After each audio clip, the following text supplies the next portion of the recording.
I'm back at Smallwood Dam, as you can see behind me in the background here. And before I get started, I just want to thank everybody for liking, sharing, and subscribing to the channel. It really helps a lot. Keep getting these videos out there in front of more people. And to my patrons, Joanne, John, Deb, and Ron. There was also a special person that sent me a letter through the mail, and they wish to remain anonymous, but I do really want to thank them.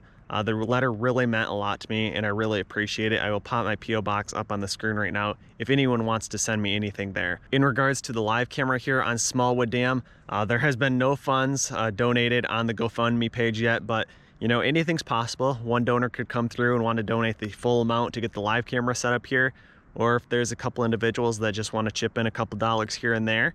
I am planning on setting up this live camera when that goal is reached, whether it be in the next couple days or a couple years. This is for Smallwood Dam residents and each one of the dam residents, and I'm able to do this. I can set up these live cameras. It's just a matter of generating funds for them. You can also donate through the PayPal link in the description down below as well.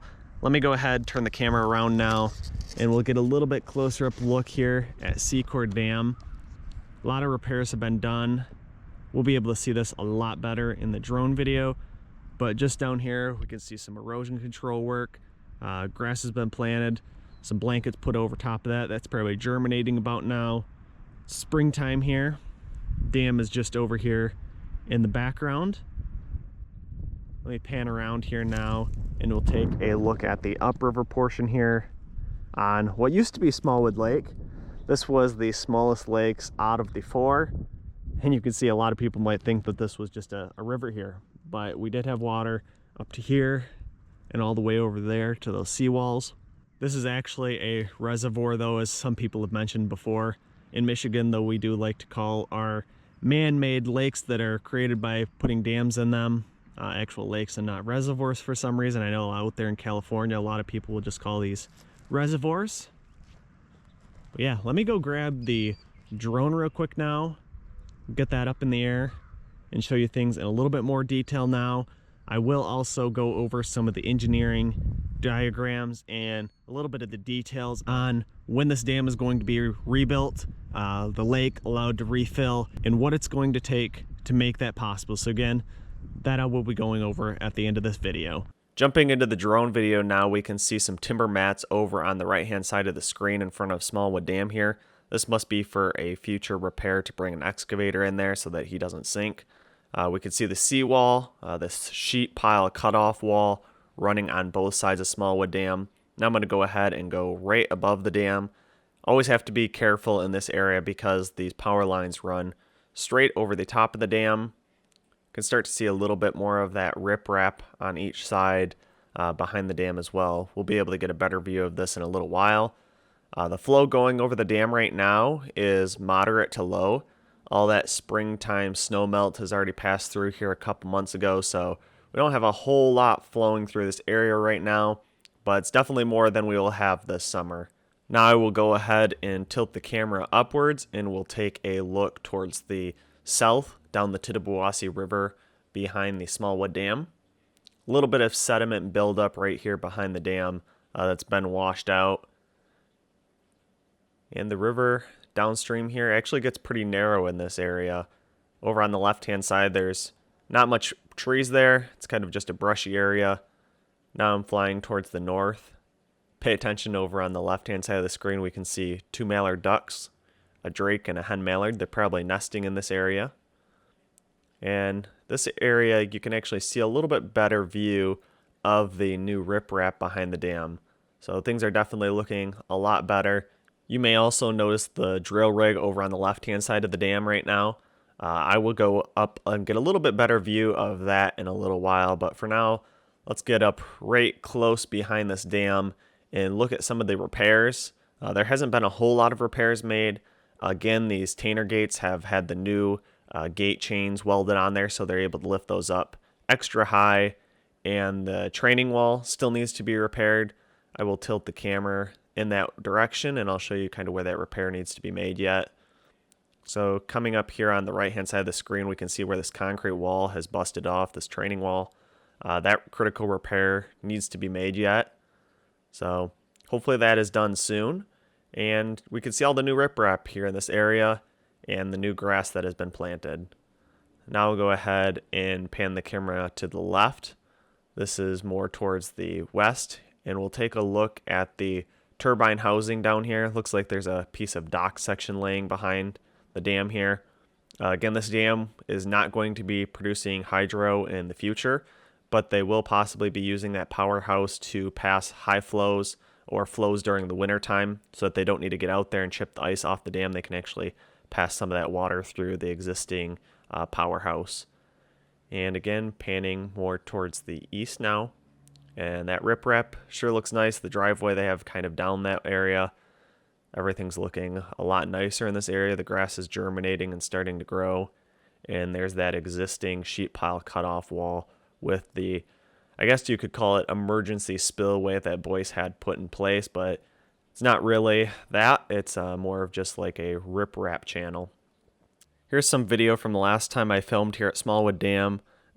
This was on January 15th, 2021, and we can see that dock sitting over on the left-hand side of the embankment left of the powerhouse that has now been removed. And pay close attention to the riprap here. I know it's hard to see because it's buried underneath all the snow, but we can see the amount of improvement that has been made where all this grass is kind of sitting here, entering the right-hand side of the screen. That has now been covered with new riprap and new erosion control blankets, as well as some of the wood and debris removed from the shoreline here. And over on the other side of the sheet pile cutoff wall, we can see that riprap has not been changed over there. I'll fly up that direction and we'll take a look at that riprap channel and see if there's been any changes made to it. We'll start to see here though that that channel has not changed at all. There's no new riprap in that area, but there is going to be some new changes to this, so stay tuned till the end when I go over the engineering diagrams and details, and we can see this is kind of the location of the new auxiliary emergency spillway location. So as I come around the corner here of the sheet pile cutoff wall, we can see the rest of this riprap channel. There was a little bit of erosion back almost a year ago now when this driveway was being overtopped and the embankment was overtopping. The sheet pile cutoff wall definitely saved Smallwood Dam from failing. And now we can see the perspective from this side of the new riprap that's been placed in here and the erosion control blankets and seed that's been placed in here. So as you can see, a lot of that grass is germinating through those erosion blankets and starting to grow and get nice and green now that it's springtime here. Let's fly back over towards the left-hand side of the Smallwood Dam, and we'll take a little bit closer look over here at the riprap on this side, and then we'll fly right up close to the drill rig. You may notice in the background there are 2 excavators still staged here on site, so I'm not sure what they're going to be doing with those. Maybe they were just using those for placing the riprap, but we can actually see here on the grass where the deck was laying that used to be attached to the Smallwood Dam powerhouse, where all that grass is now dead. And over on the left hand side there's a water storage container that's pretty full of water, and here is the drill rig right in the center of the screen and a couple of the drills over on the left hand side. I will fly around and we'll get a little bit different perspective on this drill rig as well very soon. Now I jumped up to 400 feet in altitude, so this is the perspective from up that high. This is the legal limit to fly the drone, so I usually do an aerial video up this high just to kind of look at the landscape and any changes that have been made up this high. We may be able to notice them a little bit better, but we can see way up to the north of the Tittabawassee River, and this area is actually Smallwood Lake. You know, it is very narrow in this area. A lot of people wouldn't even consider it a lake, but it is called Smallwood Lake here in Michigan. You can also see a lot of the trees sticking up out of the water again here, and a few of the channels that lead back to people's houses. Those channels are actually still pretty full of water, but there's a little bit of stagnant water in the bottom left-hand screen. Hopefully these get treated for mosquitoes so that we don't have a huge population of mosquitoes again this year like we did last year. I know they have already been flying over with the plane and depositing some of those mosquito control pellets. So people in the area, if you notice that low-flying plane that is yellow, they are actually depositing pellets to prevent the mosquito larvae. Now I'm coming down in altitude from that 400 feet, facing back towards the south, and we'll come right up here to the back of the dam and look at that drill rig. We can see a little bit of the setup here that they have a pipe going into the water and a pump right there in front of those timber mats, and that pipe is running over towards looks like that reservoir, that water reservoir that they have on the top right hand side of the screen. Now we'll fly right between this sheet pile cutoff wall and the power lines that are directly above the drone right now, and we'll get a little bit closer view of the front of the drill rig here and the drills in this location. So I kind of come around the front of the drill rig, and it looks like there's actually still a drill in the chuck on this rig. I'm not too familiar with these drill rigs, but they are doing geotechnical investigations of the embankment, looking for structural integrity, seeing if the dam slope has changed at all, and also looking at the composition of what has been made here. So yeah, we can see that drill still in the earthen embankment there. And now I will go ahead and tilt the camera up towards the top of the rig. The DJI Mavic Pro 2 drone that I use is great because you can actually tilt the camera up above parallel to look at things above the drone. So there's an interesting perspective and view. And now we'll go ahead, tilt it back down, and we'll look at Smallwood Dam from this side. Looks like there's still a generator here, and now we're facing back towards the north side of the dam. Again, the timber mats here on the bottom of the screen, and then that pump sitting right in front of those timber mats. At this point, I noticed a few geese at the top right-hand side of the screen, so I did fly over to them, check them out a little bit. There's actually a swim buoy out here in the middle of Smallwood Lake yet. But these geese were not too happy, as you'll see in the next clip. It does look maybe like they were defending a nest. They were definitely being very loud and vocal. So I did not want to get too close to them, both for the sake of my drone as well as harassing them. Then as I was flying back, I decided to fly along the shoreline. So notice these trees right in the center of the screen.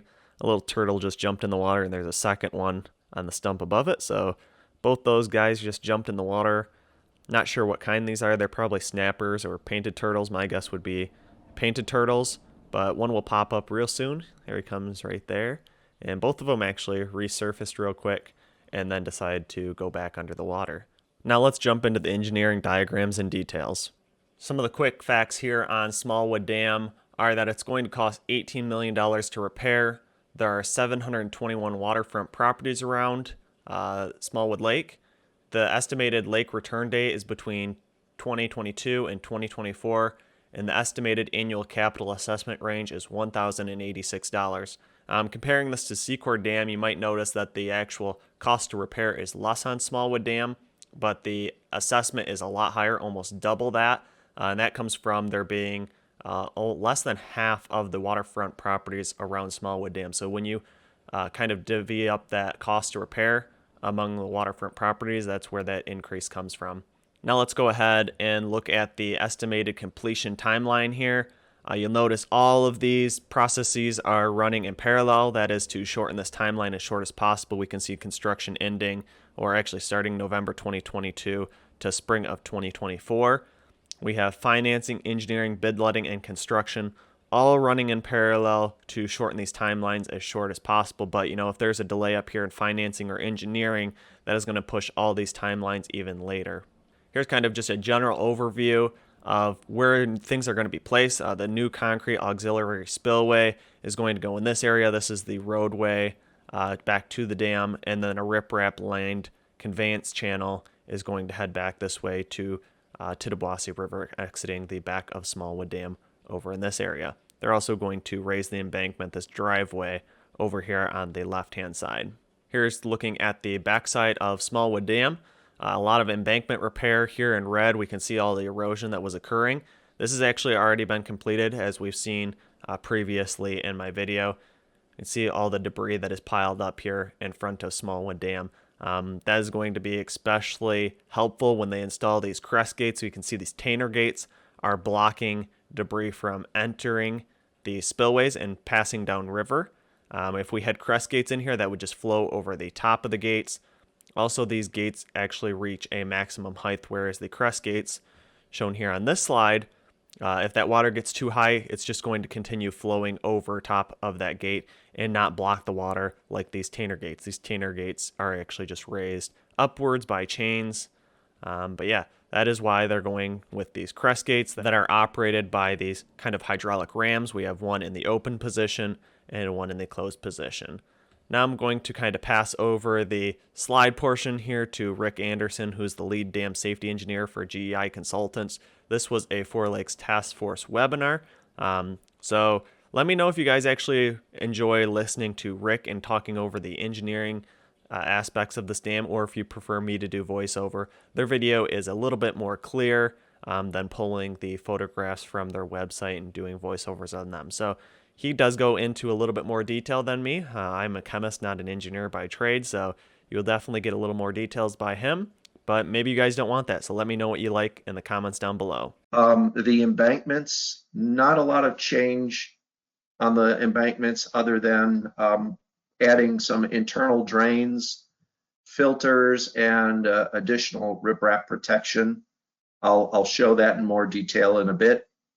But at the gated spillway itself, we're looking to cut down the two rollways, fill those hollow bays with concrete, and then put taller, higher capacity hinged crest gates up on the top to significantly increase the flow and also do a lot better job in terms of passing debris and so forth, which we saw was an issue during the May flood event. On the left, you'll see a new structure called an auxiliary spillway, which will allow water, once it gets above a certain level under flood conditions, to pass over the spillway chute and protect the embankments from overtopping, so that between the auxiliary spillway and the new gates at the primary spillway, we will have sufficient total capacity to pass the flood without risk of overtopping the dam. Next slide. Rick, you may point out that when you said left, it was on the slide, it's on the right? Yeah, sorry. When the dam engineer, when we talk left and right, we talk about the perspective of being in a boat on the lake looking downstream. So when I say the left embankment, that's right on your screen. And so the perspective is looking downstream. So thank you for clarifying that, Dave.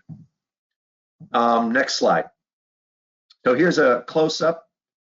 That snip on the left shows those new crest gates, walkway over top. We'll have double hydraulic rams in the center pier that will allow each gate to actuate separately. And there's a blow up of that in section on the right. So you can see that gate hinges down, lays flat on the cut down rollway, and allows the water to tumble down the steps into a stilling basin and then out downstream into the tail race area. We're also looking at, I don't show it here, but in what's currently the powerhouse, we'll look to, as hydro is likely not in the long-term plans, modifying that to function as a low-level outlet so we can pass base flows through it in the winter without having to keep the gates open all winter, and also avoid a lot of problems with ice buildup on the structure itself. Here's a nice blow up of the Labyrinth spillway. That will have fusible flashboards on the crest that during normal pool may only see a foot or two of water. Under winter, the pond will be drawn down a few feet, so we don't worry about ice action. But again, during a flood, which would be beyond the capacity of those crest gates, this structure would overtop. Those would lay flat and then travel over the spillway structure and down into a riprap line chute back into the river. So it's pretty tried and true technology that that will, between the two, provide the capacity we need. And here's this gives you an idea of the kind of repairs we're proposing for the embankment, showing placement of filter and drainage stone, an additional riprap, which will have the dual effect of not only bolstering the stability, but also provide a filtered exit for any seepage that does get through, so it doesn't take the fines with it. Thanks for watching, and make sure you hit the thumbs up button if you enjoyed this video. Also, make sure you subscribe so you don't miss the next videos I will be posting, and leave your questions, comments, and suggestions below. As always, I just want to give a massive thanks to the people who support me on Patreon. Never underestimate the value of your contribution to keeping this channel going. Thank you.